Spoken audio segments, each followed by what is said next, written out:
কোরবানির গোশত কতদিন ফ্রিজে রেখে খাওয়া যাবে? কোন কোন পশু দ্বারা কোরবানি করা জায়েজ?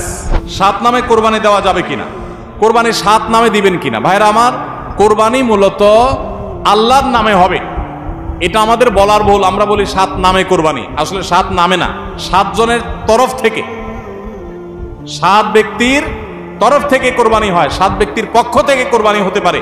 গরুতে, ওটে সর্বোচ্চ 7টা ভাগ হতে পারে, 7-এর নিচে হতে পারে, উপরে হতে পারে না। আবার ভগ্নাংশ হবে না, অর্থাৎ 1 ভাগ 2 জনে মিলে নিলে হবে না। বুঝে আসছে কথা? 3 ভাগ হতে পারে, 2 ভাগ হতে পারে, 7 ভাগ সর্বোচ্চ হতে পারে। 7 ব্যক্তির পক্ষ থেকে কোরবানি যথেষ্ট হবে। গরু এবং ওটে, মহিষে, এগুলোতে যথেষ্ট হবে। পরিষ্কার নবী করিম সাল্লাল্লাহু আলাইহি ওয়াসাল্লামের হাদিস রয়েছে। আজকাল অনেক আলেমরা এটা নিয়ে, বা কোন আলেমরা এটা নিয়ে মত পার্থক্য করেন, দুর্ভাগ্যজনক সেটা। এটা নিয়ে সংখ্যাগরিষ্ঠ ইমামদের দ্বিমত নাই। আরব আজম কোন দেশে সংখ্যাগরিষ্ঠ আলেমদের কোনো দ্বিমত নাই যে গরু, ওট এগুলো 7 ব্যক্তির তরফ থেকে যথেষ্ট হবে। কোন কোন পশু দ্বারা কোরবানি করা জায়েজ? কোন কোন পশু দ্বারা কোরবানি করা জায়েজ ভাই? এটার উত্তর হলো, কোরবানি করা যাবে ওট দিয়ে, যদি ওটের বয়স হয় 5 বছর। কয় বছর? 5 বছর বয়সী ওট। আর গরু দিয়ে কোরবানি করা যাবে, মহিষ দিয়েও করা যাবে যদি গরু মহিষের বয়স হয় 2 বছর।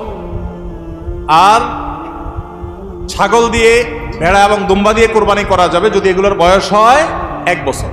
তাহলে 3 ক্যাটাগরির পশু, ওট আর গরু মহিষ এবং ছাগল ভেড়া দুম্বা, এই 3 ক্যাটাগরির পশু দিয়ে কোরবানি করা জায়েজ আছে।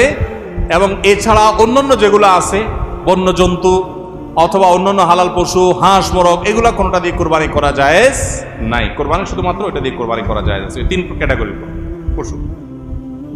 কোরবানির গোশত কতদিন ফ্রিজে রেখে খাওয়া যাবে? কোরবানির গোশত কতদিন ফ্রিজে রেখে খেতে পারবেন? ভাইরা আমার, এটার কোনো লিমিটেশন নাই। এটা নির্ভর করবে আপনার রুচির উপরে। এটা নির্ভর করবে যে আপনি কতদিন রেখে নিজে খেতে চাচ্ছেন, বা এটা কতদিন ভালো থাকে তার উপরে।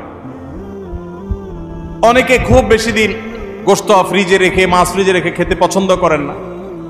ভাইরা আমার, কোরবানির গোশত যেহেতু আল্লাহকে আমি দিয়ে দিয়েছি, এটা আসলে আমার কিনা গোশতের মতো না। অতএব এখানে আমি যেটুকু পাই ওইটুকুই আমার জন্য বেশি, এই মানসিকতা থাকলে তাহলে গোশতের মধ্যে লাভ লস আর হিসাব করার মানসিকতা আমাদের থাকবে না। কোরবানির পশুর গোশত বেশিরভাগই দান করে দিবেন।